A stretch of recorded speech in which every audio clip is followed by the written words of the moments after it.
आई काय आहे आज ग जेवायला? आज जेवायला आहे बघ चिगळाची भाजीची भाकर केली. अच्छा, तरी मला अशी का दिसायला लागली भाकर? चिगळाची भाजी चिगळाची भाजी घालून भाकरी बनवली आहे.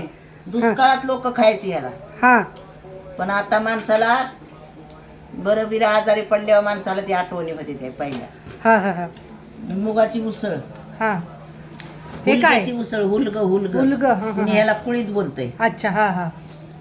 आणि तुला बरं नाही तर ते लोणचं कशाला घेतलंय ग? राहू थोडं. आणि ही भजी केल्यात, हा मिरची भजी, बटाटा भजी तव्यामध्ये, अच्छा. आणि वांग, भरलं वांग, हा भरलं वांग, डाळ. मस्त असं येतंय चांगला. आज भारी जेवण बनवलंय. हा काय करायचं मग? रोज हाय जेवण बनवायचं पण खायला वाटत नाही. आणि आता काय खाऊ वाटल खा. खाते की चिगळाच्या भाजी भाकरी. हा खाऊन बघ तू पण. हा मी खाते.